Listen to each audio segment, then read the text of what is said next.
So welcome everybody on a Thursday afternoon. Oh, for handouts? Yes. Yeah. Thank you. Yeah. So what we're here today for is a specially arranged lecture by a visiting professor who's also here at Osgood, a Catalyst Fellow, a special position where Osgood provides a year's worth of institutional sustenance, if you like, for a rising academic who has time to work on their projects. And so Jamil Ammar, who's here with us today, is originally from Syria and received 2 degrees there, LLB and LLM, both from Damascus, University of Damascus. He went on to get another LLM in Swansea in Wales, and his PhD in Glasgow, Edinburgh. Much of his work, all of his work at some level, but much of his work lies at the interface between intellectual property law and emerging technologies, information and communications technologies in particular. And in that context, some of it, a lot of it, is starting to make waves on the topic of cybersecurity, religious extremism, privacy, free speech, how all of those things interact in a complex environment. And so it's not yet out yet, the book. It's coming. Yes, just 2 weeks ago. Oh, okay, yes, well, fantastic. Already, yes. All right. So there's a book that I thought was still coming out, but it had just come out, When Jihadi Ideology Meets Social Media, published by Paul Grieve, has just come out, and based on your PhD work, right? No, this is completely different. Yes, okay. Separate topic, yeah. Other examples of work: counterterrorism, the commercialization of religious hate speech, a strategic prevention framework for curbing the use of social media by radical groups, and a piece, a very recent piece called Our New Reality in the Era of ISIS. So I think we're all grateful that there's somebody who is approaching these issues in such depth and with now with such frequency. And the topic today is Regionalization of Technology, a software-based approach to curb the commercialization of religious hate speech. And after Jamil has spoken for as long as he likes, we open the floor, and at that point we'll start circulating this thing so that we can record it. Thank you so much, Professor Greg. I really appreciate it. Thank you so much for coming, and I'm really grateful for the opportunities to speak to you today. So, this is a third piece in a project to address the use of social media by radical group. The focus in this particular piece is to assess the extent to which it's possible to extend the liability of internet intermediary, and if so, how. So let me start first by a quote from Whitney versus California case, in which Justice Brandy summoned the essence of free speech principle. The idea here is that, in principle, censorship should be the last resort. If we don't like an idea, the best way to deal with it is by debating the idea. So the answer to bad speech is more good speech, not in the words of Justice Brandy's enforced silence, which I totally agree with this result. This is the concept of free speech, or this summons the spirit of free speech in the United States. It's the same in Europe, so it's in Canada. But to qualify this statement and to give you an idea about the issue we are wrestling with, let me introduce my first guest. Now, this is Russia Sharmaji, Syrian woman. Russia was arrested on May 22nd, 2014. She was 7.5 pregnant with 3 kids. She was taken to jail, and she spent there 2.5 years. Russia was released on February 5th, 2017. While she was in prison, Russia gave birth to twin daughters. She was separated from her daughters. She was taken away from her, and she stayed in the jail with her kids. Just imagine the kind of suffering and such a traumatizing experience she went through. Now, What was her mistake? Was Russia accused of any wrongdoing? Not at all. Russia was accused, or her only fault was that she is the wife of an arms dealer, a guy who provides weapons to the Syrian rebels. And he's a very good guy. So the Syrian regime arrested Russia and her kids to enforce her husband to hand himself in. And this, by all means, is not a unique case. There are many other cases in this regard. Now, the upshot of the story is this. What led Russia's husband to abandon his wife, 3 kids, and to adventure to what he thinks is a better cause, knowing that the Syrian regime will not hesitate to harm his wife and kids? This is a very known fact. There is no way that her husband had any doubt about it.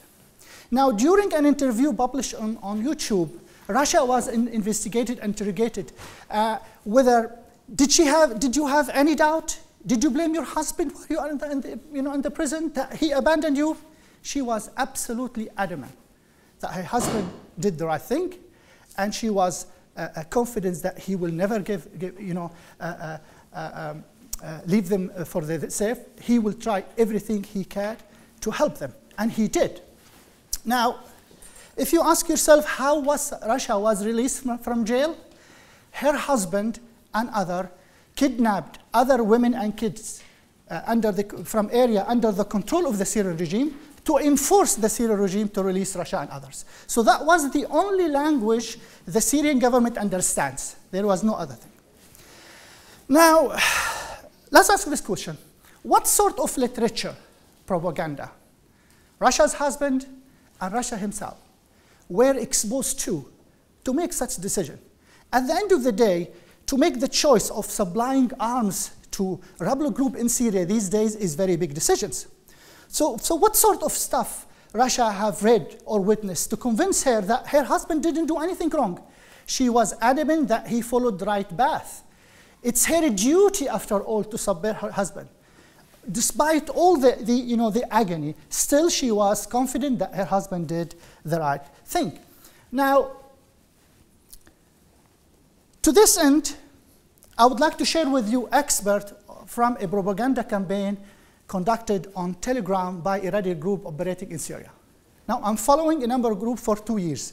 I will give you small examples just to show you what kind of idea they present usually. Secondly, we will try to see whether any, some, or all of this propaganda can be categorized as hate speech. After that, I would like to give you examples from Twitter, from Telegram, and from TV about a new trend in the Middle East. It's the commercialization of hate speech, where a number of people try to, if you would like, advance what some call controversial idea for the sake of boosting their popularity, and in the way they could make a lot of money. Now, some people, by advancing this radical, controversial idea, made millions, others made peanuts. So I'll highlight this issue. Of course, the goal will be whether, by highlighting this commercial side of hate speech, popularism online, we might be able to convince internet service provider, at least in theory, to either play a more active role or to be liable in some way or another. Now, the best way, if you would like, to understand the propaganda campaign conducted by this group is to look at it as 4 different sections. So first, usually the group will provide explanation why jihad is important. After that, the group provides information on who should join jihadists. The third stage, the group will provide details on how could you help the mujahideen. And finally, they provide you an idea what happens if you don't. So for example, if we look to the first example here, all texts, of course, are in Arabic and translated into English by myself. So the idea here is that jihad is superior to worship. If it doesn't work, it doesn't make any sense to go to mosque and to pray. Once jihad is called for, it's your duty as a faithful to support the mujahideen. So just as a faithful to believe that by sitting on the mosque, you are doing your duty, it's not true. You have to go further. In fact, according to one particular interpretation, jihad is more important than pilgrimage, one of the 5th pillar of Islam. So this is something very important and all Muslims have to follow. Now, the second one, what happens if you don't follow jihad, if you do not support mujahideen?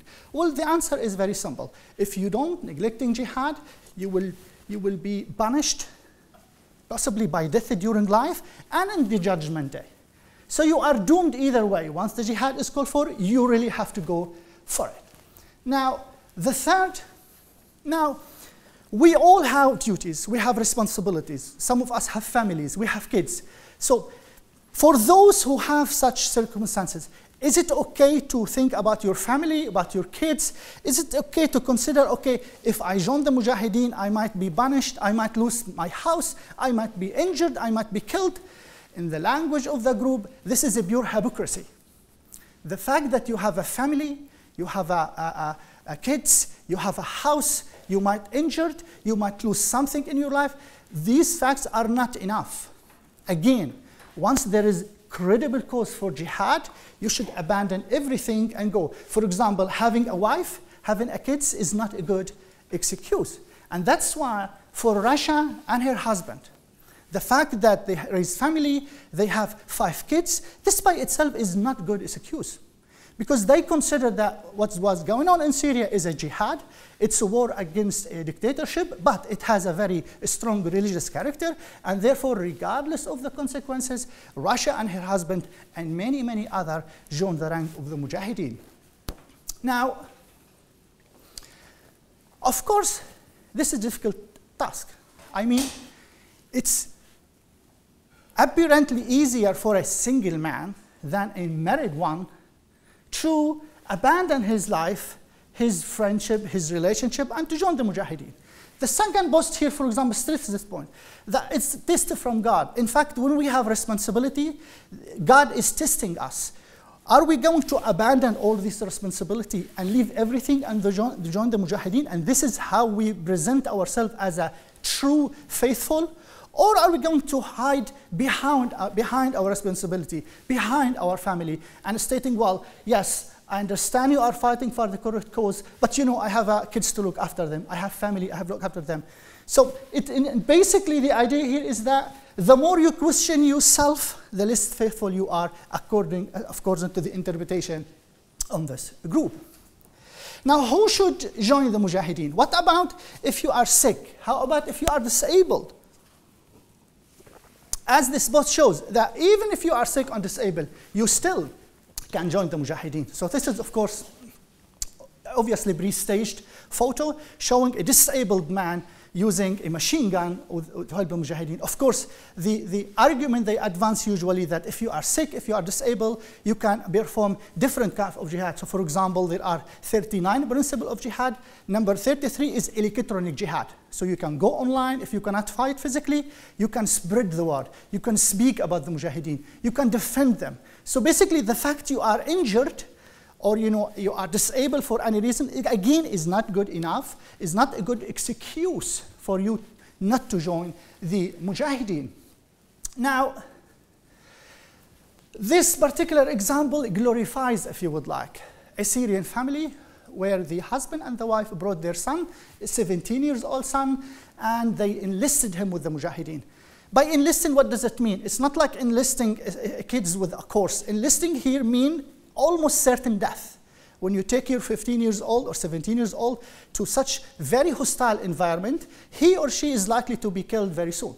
So the guy here went with the consent of his family. So the idea here to stress that, look guys, not only the kids, the young, even their family are supporting them in this very valid cause.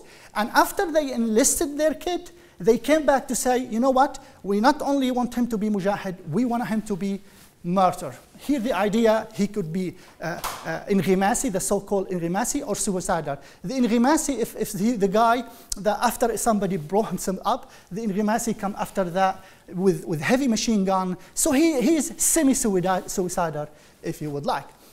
And after that, of course, what are the rewards? If you follow the Mujahideen, you go to heaven, and if you don't, you go to hell. So this is very quickly samples of some of the material provided online. Now, of course, this is a small sample. This campaign has been going for now 9 months. but this represents a significant part of the sort of literature they address. So is it possible by any standard to characterize any of these messages as hate speech? It's highly unlikely. And yet this is the literature that Russia and her husband are exposed to among millions. This literature is really popular. 99%, if not more, of social media in Arabic language approach this kind of ideas, this kind of literature. If you look TV as well, again, you have a very popular TV program approaching these ideas. So it's everywhere, nothing wrong with that.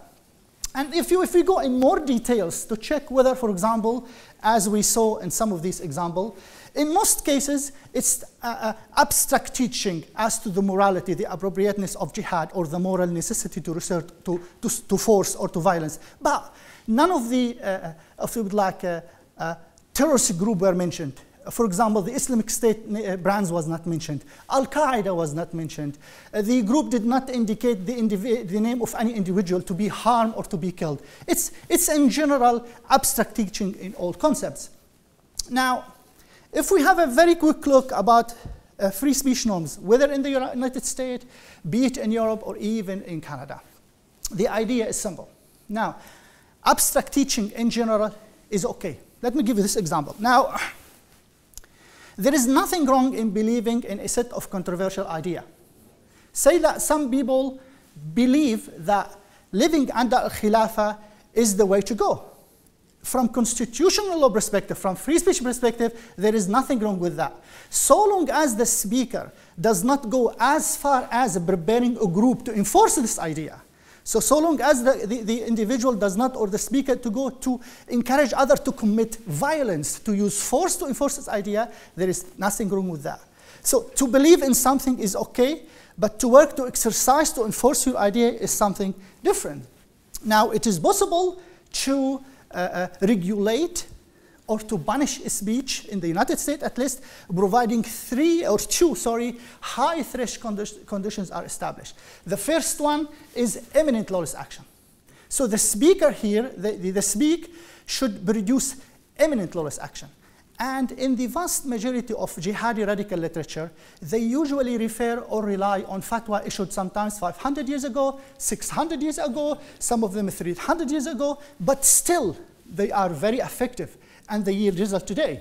So how do we deal with this concept that the speaker died 900 years ago, like Ibn Taymiyyah, but still his fatwa are being used today? So for example, some of the controversial clerics issued that if you curse the Prophet, you should be killed.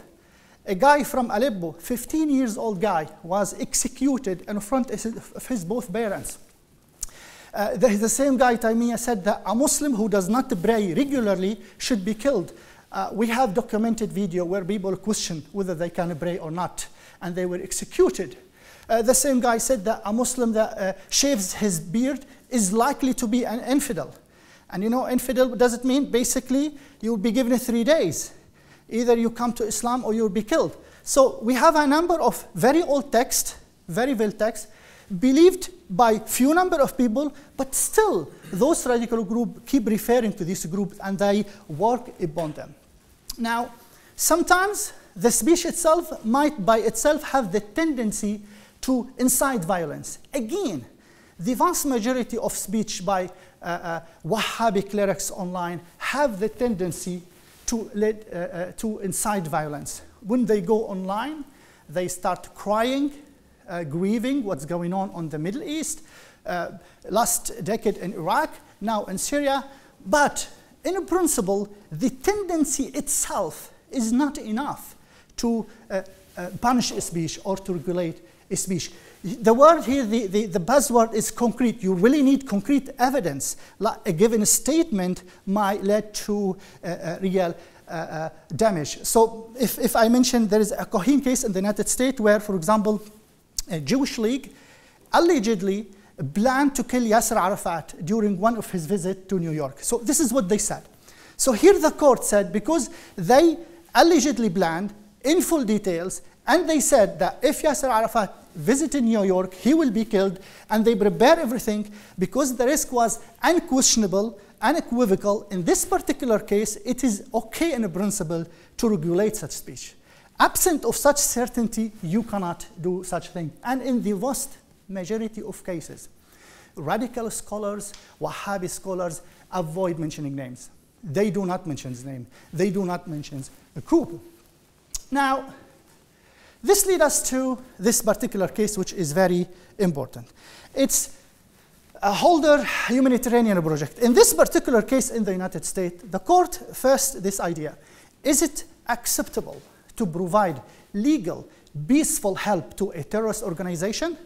Here we were talking about the BKK and the Tamil Tiger organization. The court in the United States made this statement. The idea here is that no, you are not supposed to provide any kind of help to any terrorist organization. For a simple reason, terrorist organization, in the words of the court, do not maintain a firewall between social, political, or terrorist operation. Any help you could give to a terrorist organization could directly or indirectly enhances or further the interest of the terrorist group itself.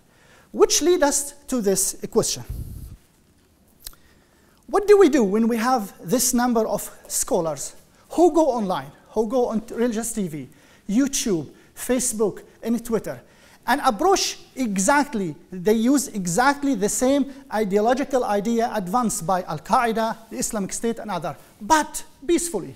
So they advocate for the moral appropriateness of jihad and the moral necessity to resort to force and power. But themselves, they do not go as far as a barbarian group to do so. So what we have been here that Al-Qaeda, perhaps inadvertently, benefiting from this kind of literature. So instead of doing the ideological work themselves to convince others that we should do this or the other, they rely on this absolutely legitimate activities online, and they take it one step further. So they, instead of dedicating a huge amount of money and their resources to educate people about the virtue of jihad, about the morality of using violence, executing other minorities, other people doing this job for them. Now, to understand the significance of the idea, how much help this legitimate activity providing for radical group, I have surveyed Arabic language social media. We took a random sample. We surveyed 136 entries. And then we analyzed their ideas, their ideology, to see whether they are typical Muslims, radicals, or Salafi or Wahhabi. 76% of the samples are Salafis. 17% are jihadists. And as to the nationality, 47% of the surveyed samples, Saudi is national. The second nationality, Egypt. Then Syria and Kuwait come third and fourth respectively. Now, as to the numbers, we surveyed those who have a Twitter account. The total number of followers to the sample in total, the sum of followers, reached in the region of 120 million. Now,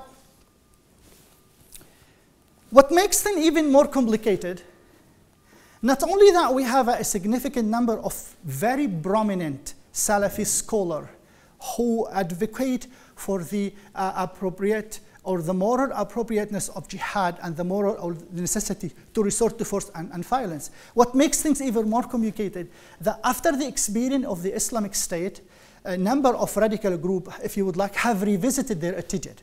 So one of them, called Abu Muhammad al-Maqdisi, he is key jihadi scholar, has published a number of articles which have been endorsed by other prominent jihadi groups. Al-Maqdisi called for the following. First, he counseled against any showcasing of atrocities. He said this idea of killing civilians or hostages and posting it online is not good. It's helping the other world, if you would like, in their word, the infidel world, to attack Muslims. Al-Maqdisi, just to be clear, did not condemn the killing of civilians. He condemned the videotaping of the killing or the atrocity committing of civilians and published it online. Secondly, Al-Maqdisi counseled against the use of a brand such as Daesh or Al-Qaeda. The idea is, so long as you have a people waging, following the rank of mujahideen, so be it. It does not make any ideological sense to fight under this name or other. What is important is jihad. If you fight under a well-known group or if you don't, it really doesn't matter. The second or the third advice, Al-Maqdisi point, he argued against the making of outlandish statement. And by outlandish statement here we mean that radical group usually make that we are going to throw the Jews in the sea, or we are going to kill all infidels in the world. So he made that this kind of statements in general have made the life of radical jihadists very difficult. So instead, he recommended to have a priority list. He said, first, let's establish a state in the Middle East, and let's show, if you would like, a more accommodating face to the West. Let's have more presentable face to the West. And then we can, if you would like, follow what might be in line in our ideology, which might be fighting other group. But at this stage, it does not, from his perspective, make much difference to simply try to make enemy by condemning everybody else as infidels and things of that sort. Now, Al-Maqdisi's articles have been endorsed by a number of scholars, as I said, the most prominent of which is Abu Muhammad al-Tartusi. Again, he is very prominent key Al-Qaeda figure in Syria.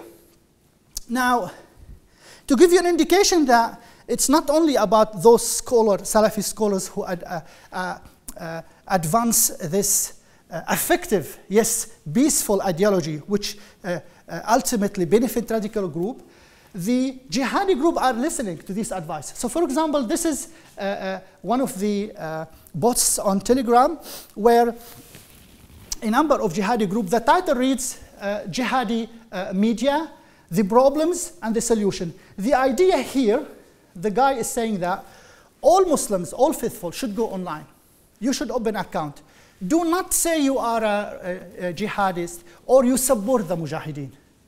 You have to keep low-key, use a different tone, much more accommodating tone. The idea here that try to defend the mujahideen. If you find a post, spread it, move it, share it with your friends. But in order to stay there, because once you said, I support this particular radical group or other, your account is likely to be closed. So here they are strongly advising that you really don't have to just pretend that you are moderate. And this is really, really big problem here, because it's very difficult to differentiate between those who are advancing a certain kind of ideology because they believe in it, or those who providing or advancing the same ideology for the sake of supporting jihadi group. Now, this is another post from, again, from Telegram, providing some technical advice. The advice is, as for example, do not use Google. Google is not trustworthy. Do not send confidential communication using Facebook. And more importantly, they stress the use of Telegram. So the idea here that if you wanted to send anything important, go to Telegram. And this is the second phase which I would like to highlight here. That today, very few posts are published on Facebook or YouTube. But jihadi groups seem to migrate to Telegram. But before going there, I would like to come back to this point, which is the commercialization of hate speech. Now, within the 136 scholars we have identified before in our data set, we have picked up 3, but I'm going to talk today about 2 particular scholars. And why we have chose those 2 scholars? First of all, both of them have supported and endorsed jihad in Syria. And here let's make it clear. There is nothing wrong with the idea of supporting the rebel in Syria. In fact, I do believe that this is a very moral cause. The problem here, however, is that both gentlemen have characterized the fight in Syria as a war between Sunni and Shia Muslims. They both have stressed the sectarian aspect of the fight. They did not stress the political concept. They did not stress the, if you would like, the justified needs of the Syrian people to oust a dictatorship. They stressed in this ideological side. Secondly, due to their popularity, and each one of them is followed by more than 10 million followers on Twitter, due to them, a huge amount of money were sent to Syria, but to the wrong hand. So while we have the Free Syrian Army, which is a moderate Sunni group, mainly local Syrians who do not have jihadi agenda, they were starved from money and weapons. And instead, the money in general, in most cases, went to jihadi group. So those two guys played very negative role in this concept. And when they address the question, the Syrian conflict, they went online. You can read, listen to their video. It's all over the place, nothing secret. For example, one of the video in which Al-Uraifi called for the support of Mujahideen was viewed more than 1 million of times. It's available, nothing wrong with that. But what I would like to stress here, in particular, is the commercial exploitation of fame, of reputation. It's an idea or concept. I would like to use it later in this presentation to see whether it's possible to use it to expand the liability of not only the internet service provider, but those who might use it as well. So for example, this is the main page of Nabil Al-Awadi Twitter. As you can see, he's followed by more than 1 million people. What I would like to stress at this point here, it's a ta'awun al-i'lani, which basically means if you would like to advertise with us, you can call us out here. So Nabil Al-Awadi provide a lot of services, including you can advertise, in fact, in his page. So for example, there are many examples, but just I'm going to give you a specific example. Here, he's tweeting a service company. You can, in fact, book a hotel, an airplane ticket. You can apply an online application for free. Look at this one here. He is retweeting a real estate, international real estate company in Turkey. They are advertising 12,000 square meter villas in Turkey. As you can see, this is the main page of the same company. This is their advertising. The other gentleman, Muhammad Al-Uraifi, again, he is followed by, again, obviously the slide is not here. He's followed by more than 12 million followers today. Again, he's retweeting real estate agency. It's the same issue. These are the number of property they are advertising using their account. This is one occasion he's endorsing a brand. This is a very popular brand in Ramadan, rice. This is another one for a butchery or Oriental sweets. So basically, the guys are businessmen. They are very popular. They do not only advance what I believe a controversial idea that might inadvertently provide ideological support to jihadi group. They are making a lot of money in the way. The question, how to link the two? How to link that the popularity, supporting jihadi groups and making the money? This is a quantitative question that is not easy to answer. And today I'm going to highlight it a little bit more. Now, very quickly, let me move to the second phase. Not only individual and well-known scholars use this idea. As I said, they stress the use of Telegram. So at the moment, for example, I'm following in the region of 60 groups, jihadi group in Telegram. This is, a screenshot of my mobile, but this is a little bit much more enlarged. Now, what we have here, you will not see here a Telegram channel that provides purely jihadi news, as the Islamic State used to do. This is gone, no more. All these channels provide all kinds of news. So most of it is normal, but you will always find propaganda material for mainly Al-Qaeda and to much lesser extent the Islamic State. But now the name of the game is Al-Qaeda rather than the Islamic State. For the Al-Qaeda, which the name of the Al-Qaeda affiliated group in Syria now is Hayat Tahrir al-Sham, they have their own you have this channel for them, this one of them, and this is one, Abu Fath al-Barghali is one of the most important terrorist leaders in Syria. All of them, as you can see, they have their channels. Now, in addition to providing ideological support to the jihadists, what other stuff they are doing online? Here, in fact, you can download apps for money. So this is, for example, some of the image you can pay using US dollar. Here, you can use, for example, Google Play for $5.3, and you can advertise for money, in fact. So here, if you look here, this is some of the poster using online asking for donation. You can donate $100 or more for the Mujahideen.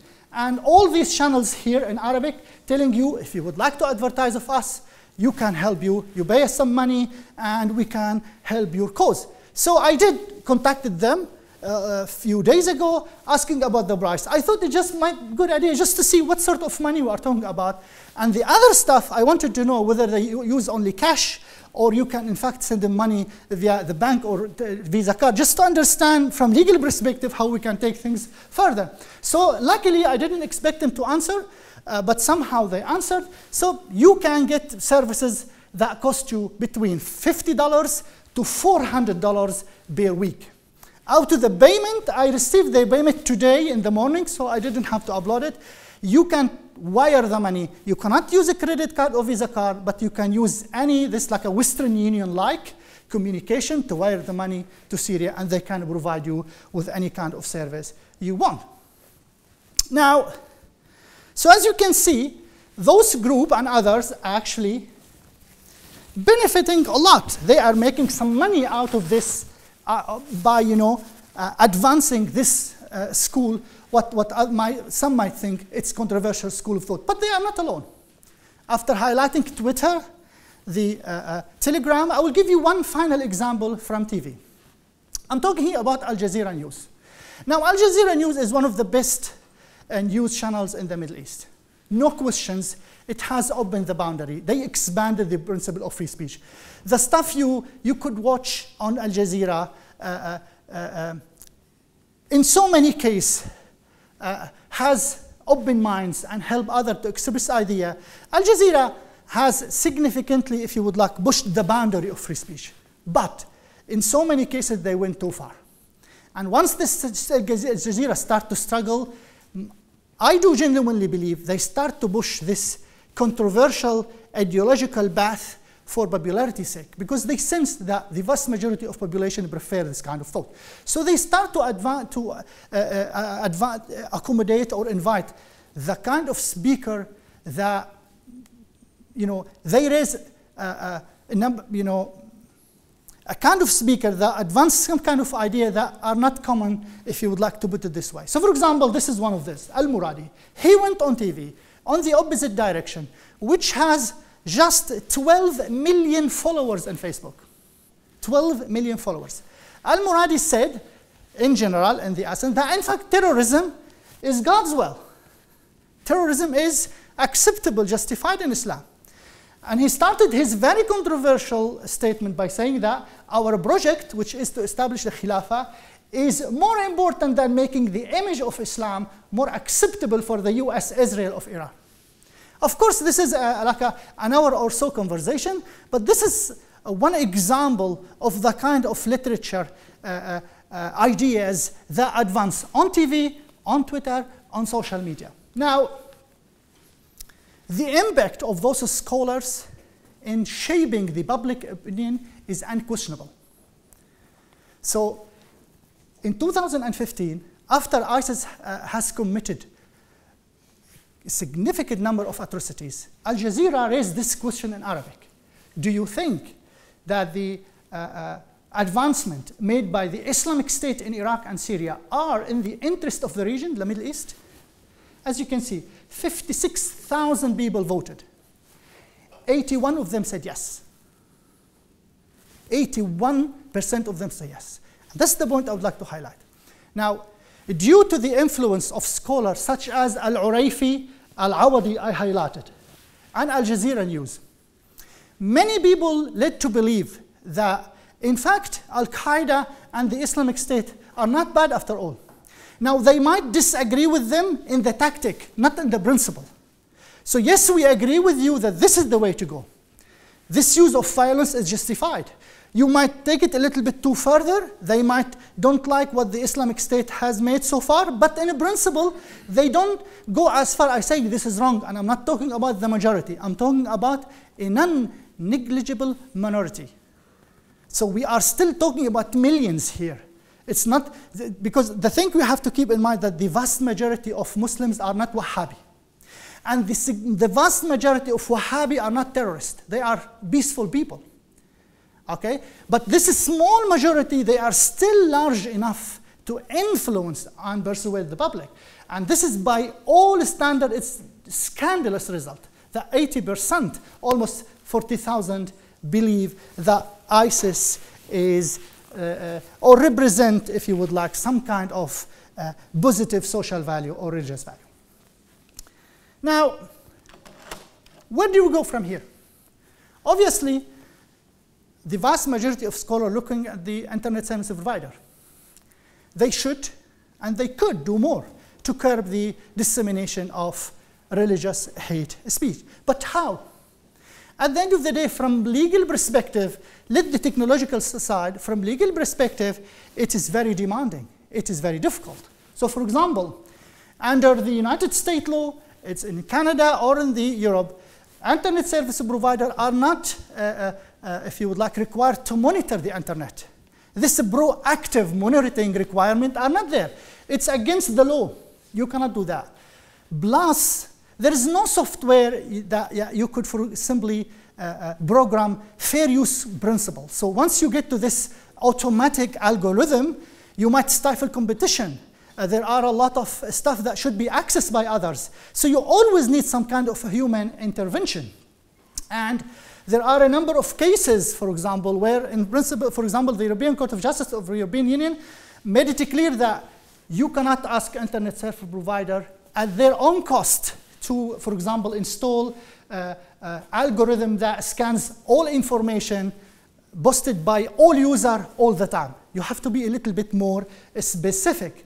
And finally, and more importantly, perhaps, the exemptions of internet liability exemptions is based on negligence.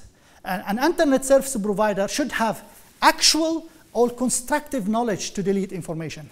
Absent of actual or abstract knowledge, you cannot simply expect an internet service provider to monitor everything or to delete everything.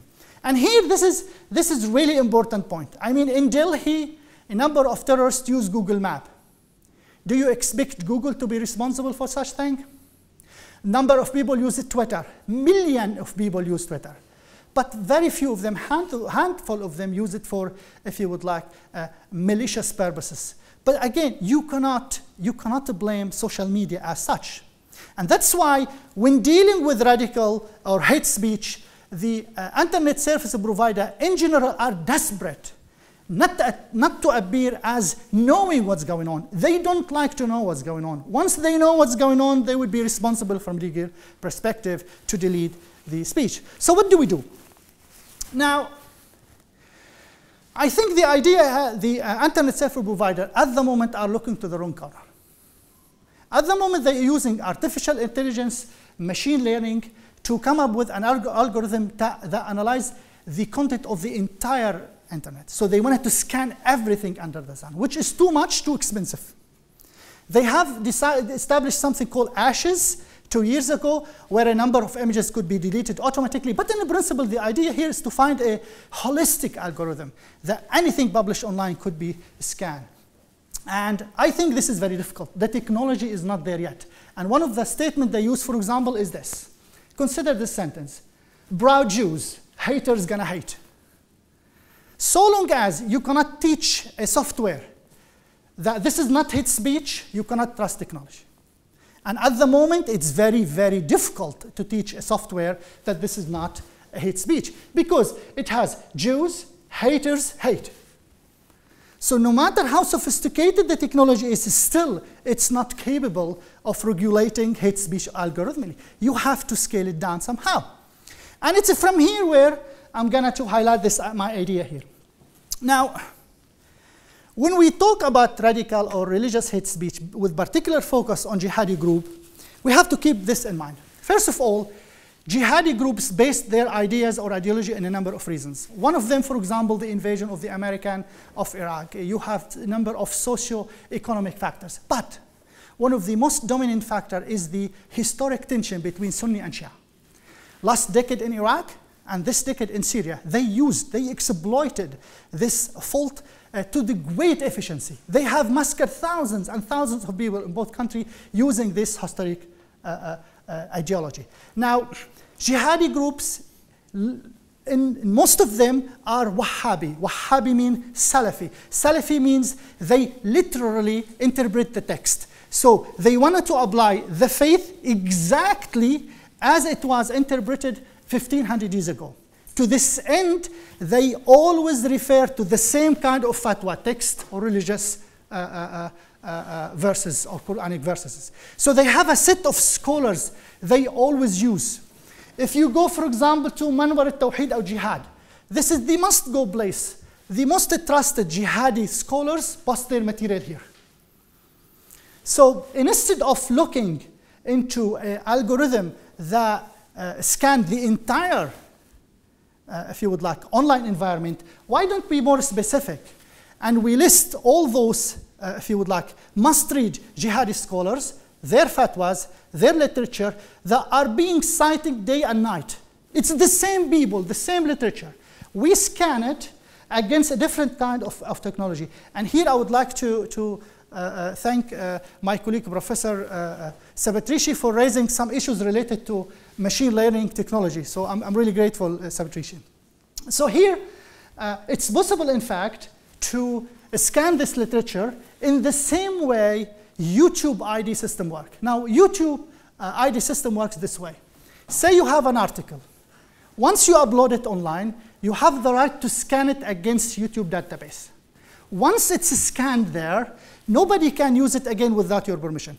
If somebody wanted to upload it again without your permission, you have three options. You can take it down immediately, you can run ads against it, or you can run some statistics so you can understand how many people use it. So this option is available.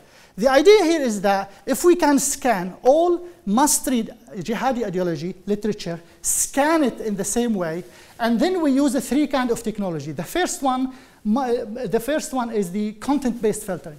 Content-based filtering is important for one reason. If you go online to Telegram today, you will find titles like, "For the Lover of Islamic State." You click, you find nothing. And then you read about how to drink tea. You click, you find information about the Islamic State. So relying on keywords itself is not enough. You need much more complicated technology. This particular content-based filtering is good. And we argued elsewhere how this technology could be used, because we highlighted this issue before. And then in terms of machine learning, there are two promising technologies. The first one, support vector machine and neural works. The support vector machine is very important to differentiate between high value and low value information. Now, violent, extreme ideas, vulgar expression, incendiary information, you can find it in sport, you can find it in history, you can find it in academia. How to differentiate that this is used by jihadi group for a certain group, and this is used for general purposes? Usually this technology is very important. And finally, the influencer detection algorithm. This is a technology that you can use it usually to decide the impact of speech and the influence of the speaker itself. And why is this important? Because if we agree, if we are to classify this material, the jihadi material, as controversial and illegal, and then we decide that for the controversial material, for example, we don't want to be able to interact with them. What does that mean? It's there, you cannot delete it, but you cannot like it. You cannot copy it. You cannot share it. You cannot send it. You cannot comment on it. And this is already available technology. You can just freeze it there. And for the illegal material, because it's already scanned against the database, the internet service provider and other would be notified automatically that this kind of literature being used by this, that, or the other. Now, what do you do from there? Well, I think we could learn from Germany. The German government this July passed a law enforcing or opening the door for imposing some financial constraint on internet service provider. An internet service provider that fails to delete clearly controversial or illegal material, could be fined up to 50 million euros. More importantly, the user that caused the controversy could be fined up to 5 million euros. And it's here the question of commercialization of hate speech comes into play. I do believe that if it's possible with this kind of use, the commercial use of the internet, if it's possible to use machine learning technology to identify the users of already labeled or flagged controversial material, we might at least give them, if you would like, thought to pause at least. Because now, with 10 million followers in Twitter and social media, they will have to think twice before making this outlandish statement. Okay, even without deleting the material, the mere fact they might be linked to this kind of fine, they might be heavily fined, that might a little bit put them off. I know we are running out of time. Very, very quickly, is there any appetite for such things? Very quickly, I think yes. For example, the digital single market strategy in the European Union, suggesting they wanted to produce some suggestion at the end of this year. They want an internet service provider to play more active role in monitoring the internet, but the European using the so-called sectarian-driven approach. So they're focusing on copyright and in hate speech. It's not about scanning everything, but it's a small area, and they would like the internet service provider to do a little bit more. We have a number of cases in which courts all over the world have asked internet service providers, in mostly copyright-related cases, to play more active role. And one of the interesting cases, in fact, a Chinese case in Bodo, where the court imposed obligation on the internet service provider to monitor its services depending on the popularity of the material. So more popular material, the material that could be downloaded more and more, might trigger, if you would like, red flag, and therefore the internet service provider have to be a little bit more cautious. I will end up with this small sentences. Now, the French philosopher once said, when it's a question of money, everybody is of the same religion. If we could highlight this idea, the commercialization of hate speech, if we could convince or stress this point, we might ultimately have a better job in curbing hate speech. Because at the moment, 93% of terrorism-related victims are Muslim. And yet, the same people, the same victims are expected to defend their own religions. By switching the argument to commercialization of hate speech, I think it's first more productive, and we might convince more people to work with us. Because it would be less controversial. Instead of talking about religion as such, we might be talking about people. Thank you so much for listening. I appreciate it. And if you have any questions, please don't hesitate.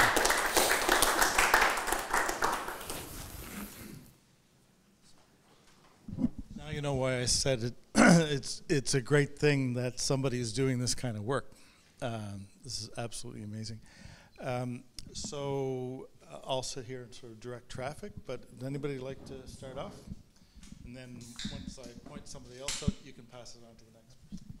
So you had pointed out that the scholars are pointing people away from Google and Facebook and Twitter and move more towards Telegram. And I mean, the thing about software solutions is they have to be adopted by the internet intermediary. And if we think about how people move further and further underground, and this goes into the dark web or something like that, or it's in a country that would be more supportive of turning an eye, like, I guess my question is, how do those considerations figure into your overall model then? Okay, thank you so much. I think this is a wonderful question. After all, the law is territorial in nature. Technology is not. Hate speech is not. Like when Al-Adnani, the spokesperson of ISIS, in 2013, went in Iraq and Syria and said to his follower, go and cause as much damage as possible in the infidel. People get killed in France, in Germany, in Stockholm, in the United States, and in Canada. So what if you like, encourages or enforces a country like the Arabia Saudi, the source of the problem, to implement such thing? Because after all, if the Saudi government refuses to adopt such suggestion, the internet service provider in this area have no way of enforcing them. Now, the reason, I think the Saudis might be caving in at the moment. They are under immense pressure for ages now. From 2001, their curriculum, religion, Wahhabi-based curriculum, were under pressure. ISIS, until 2016, adopted their curriculum. And in fact, 3 days ago, the Saudi government issued something, in my humble opinion, extremely important. They have established a committee to monitor the interpretation of hadith by the Prophet Muhammad. They wanted to prevent the interpretation of the hadith for the advancing of the interest of terrorist group. Because this is what has been happening for ages now. You have a small number of popular yet controversial figures. They go online, they get a hadith from the Prophet, and they say this means this, that, the other, and jihadi group take advantage of that. So the Saudi government said enough is enough. Now, Will they follow? They are making the right kind of noise. Will they follow? I think it's time to put more pressure on them. If they say no, this by itself an indication that they are not genuine. But my hunch, they might be willing, because at this stage, I think given the number of people, for example, run over by car, by those crazy radical, and in a number of places, and the latest in Spain, I think their bash, the international community's passion is wearing thin. Very few people are willing to turn a blind eye. So for this reason, I believe that if we publicize it a little bit and we keep the focus on individual rather than on the faith as such, I'm hopeful that they might be willing to do such thing. Do you think that if it was a term of an arms trade deal, that it would actually happen? Because I mean, like, if we think about how America does foreign policy, a lot these days are through free trade agreements or certain types of agreements. And one of the things that you mentioned in your article is that despite the reservations that people have with the dominant religion of Saudi Arabia, they still enter into these trade deals. So yes. Do you think that that's another avenue, that through these type of multilateral agreements that Saudi Arabia could be pressured for that reason? Well, 100%. Again, this is absolutely another wonderful question. The United States just signed with the Saudis, this ridiculous arm deal. And before that, they signed a number of them with the United Kingdom in the region of, I think, 100 billion plus. So there are both sides to this equation. At this particular piece, I focused on the private side, but this is another issue where absolutely governments such as the United States or the UK, the Canadian and others who signed this very lucrative arm deal with the Saudis. And we all know that Saudis are not going to use the weapons, apart from killing few civilians in Yemen. They are buying their time. They are, if you would like, buying their out of trouble, or paying their out of trouble. Because let's face it, particularly in the United States, hadn't Saudi Arabia signed this arm deal with Donald Trump, they would be faced with barrage of accusation. But now suddenly Iran, which is not blameless at all, but Iran now is the big enemy. It's the evil, not Arabia Saudi. So yes, the answer to your question, I do believe the combined effect of the private sector and government perhaps could both jointly might have and ultimately convince Saudis and others to take the right move.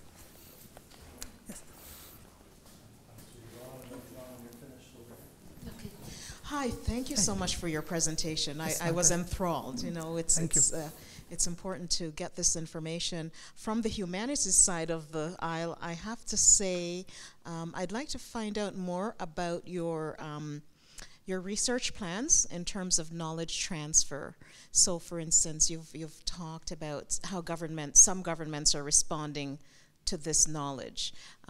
Within your research, do you have a strategy or a plan, I guess, to further weaponize this knowledge, whether it's to international bodies who are trying to fight the commercialization of hate speech, or to domestic governmental bodies in the West or elsewhere?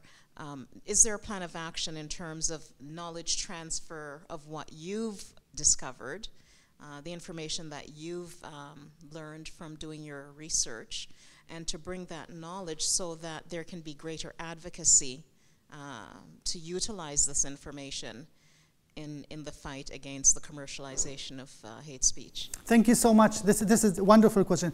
Well, this is, in fact, my project here at Osgold this year. This is if you would like, 50% of time, this great institution is to get the word out. So in principle, yes, I have not yet put a strategic plan. The idea, I wanted to take the opportunity to present early. I thought I just wanted to test the water to see if I get some feedback. But the answer to your question is absolutely yes. And perhaps within the coming 3 to 4 months maximum, because at the moment we are trying to use Google technology and other statistic analysis to create some kind of regressional analysis between the use of hate speech and the reputation and the commercialization of hate speech. And this is a very difficult question. So we are waiting now to get a little bit more data. and therefore we can prove a little bit more solid case to the world, because based on only in that, people might not be happy. But yes, within a few months of time frame, the idea is to get the word out, not only in Canada, hopefully in the United States and Europe as well.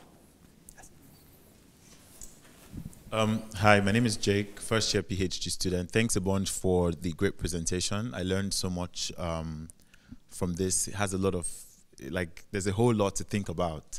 Over the summer, I met the CEO of Telegram, and he was telling me that his motivation for creating Telegram was that he didn't believe that states should have a moral right over the right to private information of citizens. So he was preserving a fundamental right. But seeing this presentation now, Telegram has become the platform where people can share information without being encrypted and very protected and everything. So I see that we're running from pillar to post in respect to human rights. I mean, my work is in the field of human rights as well. And the same thing you mentioned applies back home in Nigeria. I mean, I've been on radio for over 10 years, and I realized that when we're fighting and saying people should not be very extremists on the radio medium, we have to use the same medium if we want to have a counter, a counter opinion. So that, even if you think about, so I'm not talking about the platform itself. It's very relevant, but in Rwanda, for example, the war between the Hutus and the Tutsis, or the genocide, was through radio. And the legal framework of hate speech, for example, saying you have to specify the person, it doesn't just mean influenced, didn't really work, because they refer to people as cockroaches, and they have nicknames for that. I mean, tons of times I've been banished from speaking on radio, but I'll use a code language, and everyone understands exactly what I'm talking about, who I'm referring to. Absolutely. And you'll be amazed, because of the influence of this person, how many people will take action on the statement that I've made. So I love the suggestions you've given. I was just thinking about how within the social media platforms, one might be aiding, another might not. So the fact that this scholar is verified gives him this status. I'm thinking, do you think things like de-verification, for example, or even taking off the number of followers that he has, maybe he still has his account, he can still say what he wants to say, but we don't see how many people are following him, we don't see if he's verified. Do you think that's a good strategy? Because I'm thinking around regulation and governance, slamming an ISP by saying bring 50 million for this particular, they will always find routes and say, we didn't know, we didn't check. But within social media owners, do you think it's a good idea for them to think about some soft ways to be able to leverage on expanding such hate speech? Thank you so much. Again, a wonderful suggestion. You are absolutely right. This is one of the points. I just very briefly touch upon that. By categorizing the material into controversial and illegal, and the vast majority, the bulk of information advanced by those popular scholars online is controversial, but it's not illegal. Now, if it's possible to convince social media, as you said, for example, to stop them from sharing, liking, or commenting alone, this, in my humble opinion, is a food for thought, because now social media in so many ways is indispensable for them. In fact, they themselves brag about how many followers they have. They have videos about how they reach to their followers all over the world. So while technologically speaking, I'm not qualified to talk about this point, I think it might be difficult to create a parallel platform to Facebook, YouTube, Twitter, and Telegram. They still have to rely on them. So the popularity of social media as a soft power could absolutely be an influential factor. In at least give them time to think about it, if not preventing them, because now it does make commercial sense to be controversial. If you consider Donald Trump in the United States, you really, by saying the wrong things, sometimes you get popular. And those guys using religion as a vehicle, as a branding technique, saying, well, this is what God said, this is what the prophet said, and we do things by the book and we don't care about you. There are millions who listen to this kind of ideology. And let's face it, when you have 10 million followers, this guy has a force to reckon with. So if we say, for example, people who have like a 10 million follower plus should be subject to different kind of rules than people who have like a 15 or 100, I think there is nothing wrong with that. So yes, thank you so much for this point. I definitely agree with you that this could be a...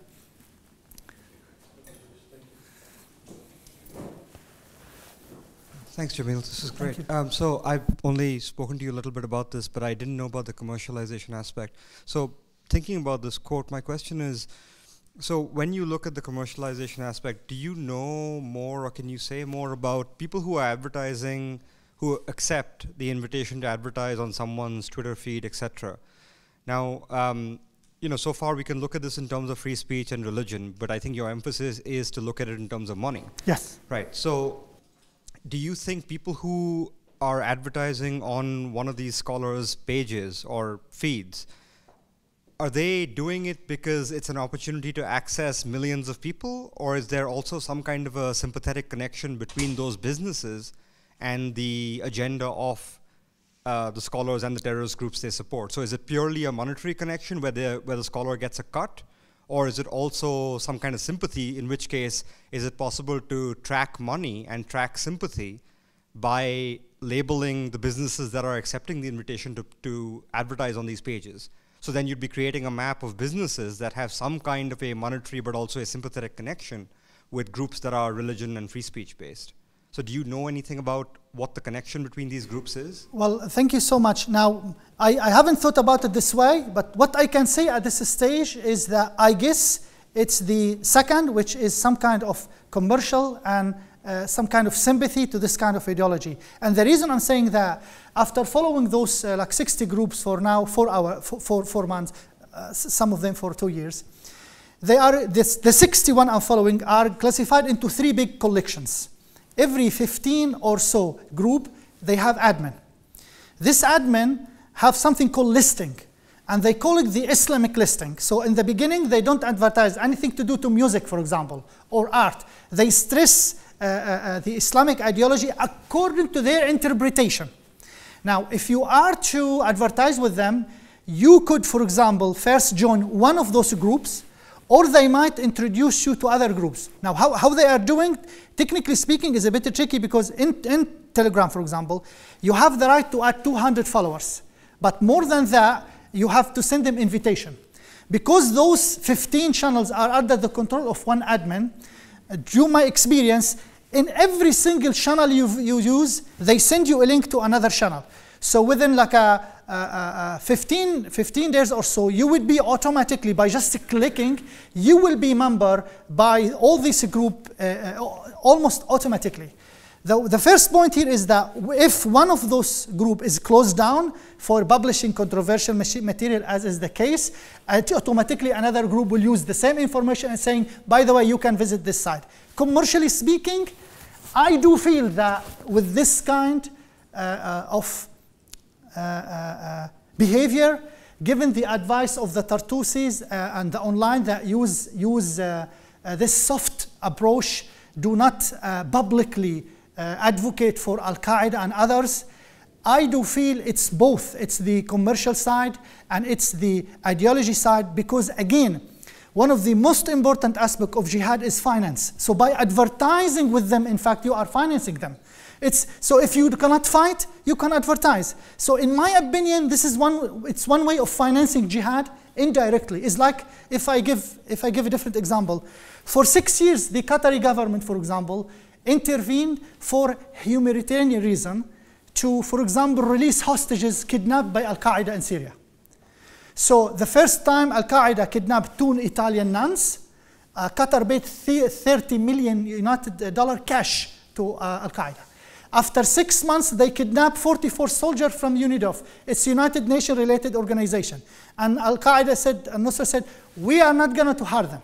We are not going to harm them, don't worry. Then Qatar came and they paid them $60 million and they released them.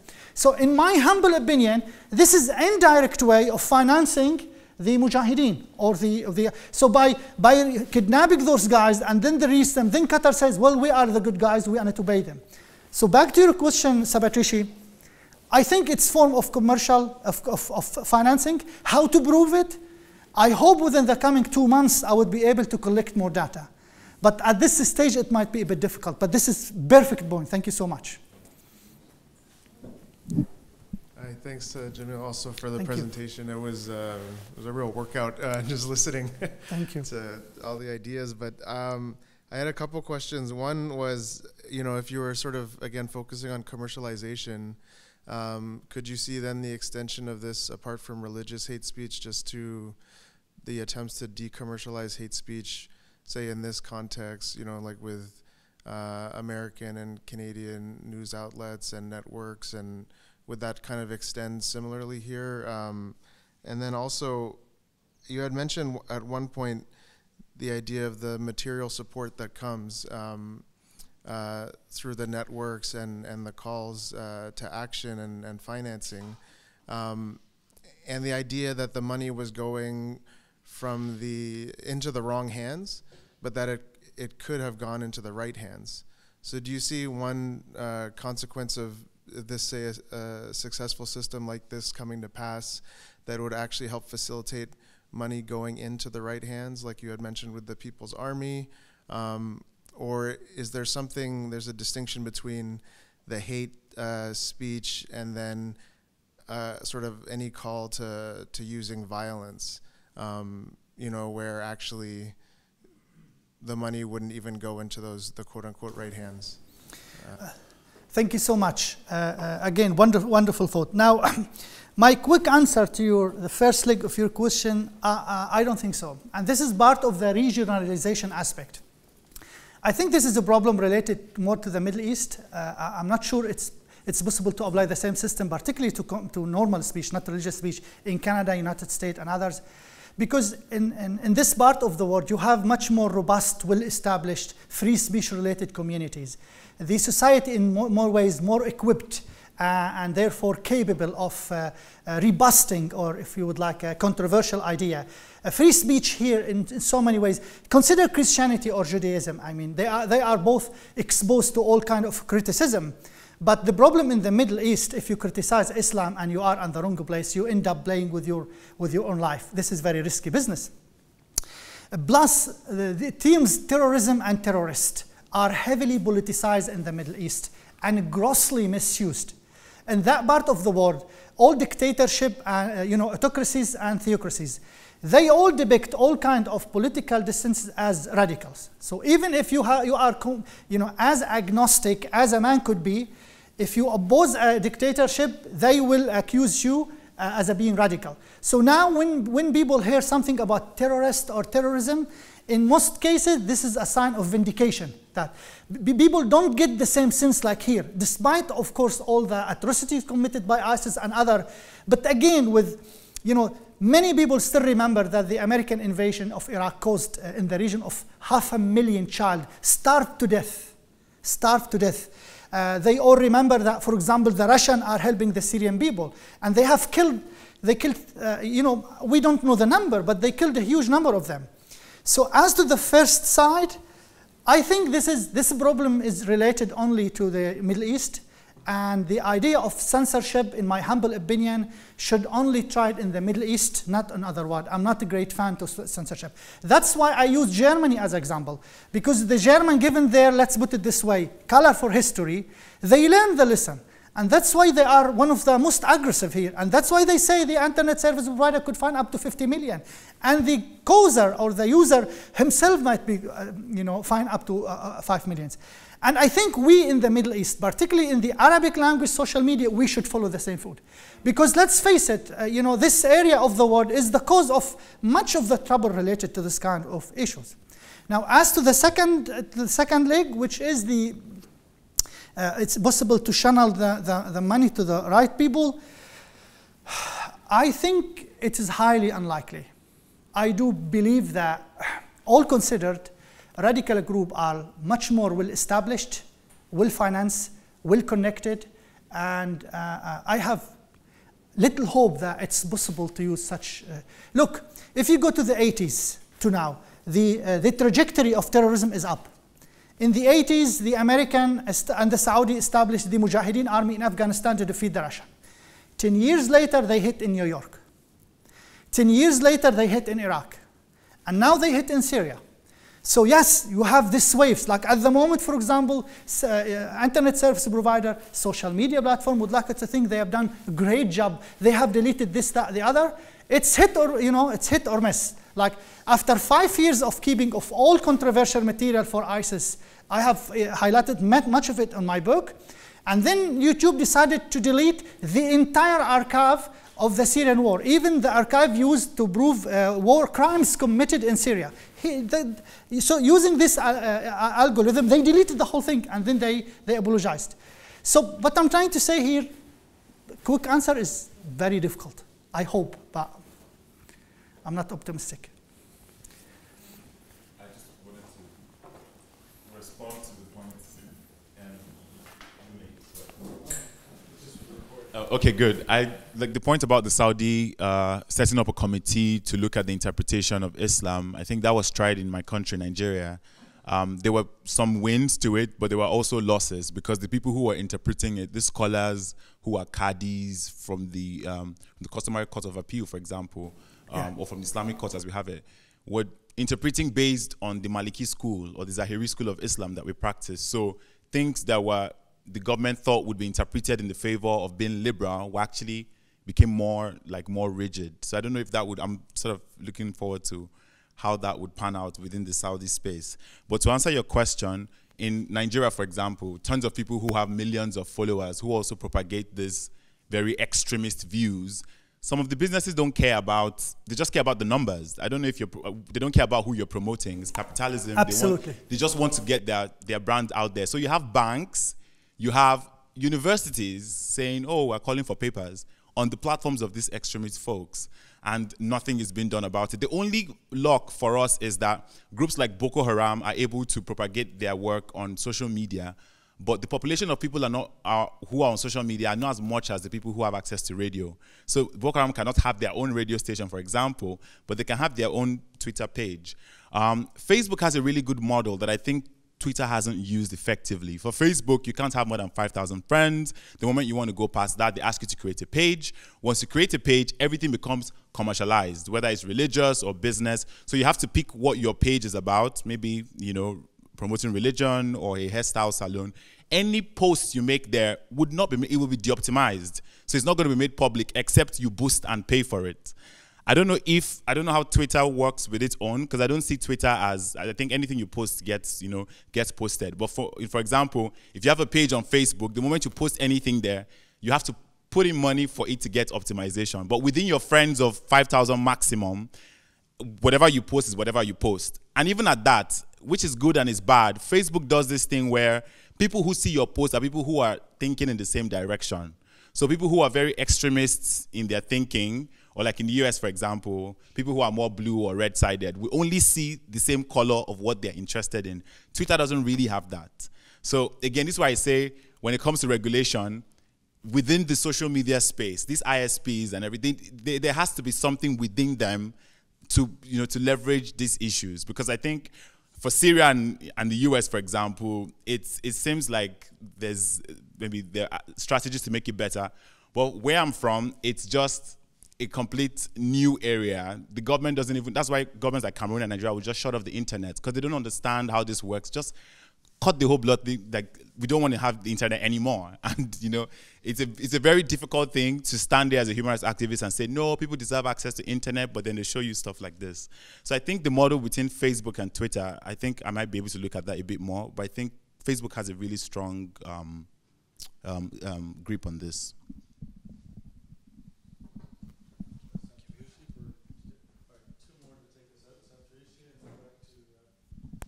Jamil, so I had a related question. So since you're looking at commercialization and you were talking a little bit about how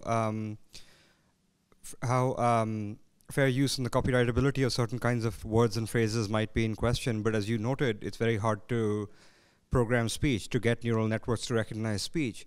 But do you have any research into whether trademarks would make a difference, since we are talking about commercial brands? Would it be easier or more concrete to try and establish, to train neural networks or machine learning to recognize brands that have historically supported or that are otherwise associated through corporate connections to other brands that support movements? Would trademarks make any difference? Well, the trademark do make difference in a different context. Like, for example, this is not the first time we're facing the problem of differentiated between legitimate and illegitimate uses. So for example, in the context of trademarks, we have the problem of counterfeiting. So you have an original product and counterfeiting product. And eBay here used the so-called Vero system, where they scan the top 500 brands, for example, and they subject them to different kind of scrutiny. So any post under this category will be subject to 8 hours delay, and they question the seller and they will hold the money just to make sure 100% that this is the real product, is not the false product. From this perspective, it might be, the trademark could be helpful in a sense that if, for example, and I'm getting this out of my head now, if we might rank in the same way the most influential, for example, a scholar, which in my opinion, they are brands in their own way. It's because they signals an ideology and in some case commercial interest. But if we can learn to some extent, but I guess the contribution of trademark in this regard might be a bit limited, in my hunch. Yeah, just to follow up on that, one of the things that is interesting if we think about this in terms of everything that's been discussed with online reputation systems and their governance mechanisms, and then also if we think about the advertisers as actually them being liable in this process. So to take trademark, for instance, you have a trademark registry of everybody who is a company, and then if you see them being associated with these scholars in some shape or form, and I mean, you can't necessarily extend liability for just supporting someone, but it becomes this question of if, and this is one of the things that have come up in the history of news in the 20th century, as it moved from the partisan press where we have political parties dictating what's being said in the press, and we move to the commercialization of news where the advertisers tend to impact what messages are being said. Now we're moving into this phase where we don't have singular broadcasters, and it really matters who is actually funding the process. And I know that in Canada and the US, we do have competition authorities that really talk about, misleading advertising or market distortion. And that's where the regionalization comes in, because we have pretty heavy regulation of our markets, I would say, compared to, the Middle East. And are those the types of things that you're also exploring? Is in what ways are advertising rules or the mechanisms for tracking who's supporting who and how to extend liability even outside of it? Because if we think about big data, just like Soylent Green, it's people. And so the way that money flows, it's coming from people who are supporting it. And the commercialization is all about these advertisers, and maybe extending liability to them is a potential option as well. Absolutely. This is again a wonderful point. And that's why, in fact, I highlighted these two specific examples about the real estate agency, because it's difficult in principle. Yes, I'm working about it. I mean, do we use vicarious liability, secondary liability? You have different kind of rules here, but yes, in principle, this might be one of the issues I'm thinking, whether in theory, it's possible to extend the liability to the user, which be it a company or individual. And here I stress, be it a company, because I don't like to exclude individuals, because individuals represent the bulk of supporters. So yes, in principle, while I haven't worked it quite well yet, but this is one of the issues I'm trying to. Thank you so much for raising this, again, very important point. Well, great. I honestly, I think we could continue to go on. I think all the feedback has been, I hope, helpful. Absolutely wonderful. Dr. Ammar, so Jamil, thank you so much. It's a pleasure. And seek him out if you want to continue this discussion, because I think this work is extraordinarily important, and thank you. At the same time, it's very fascinating. Thank you. Thanks a lot. I appreciate it. Thank you much.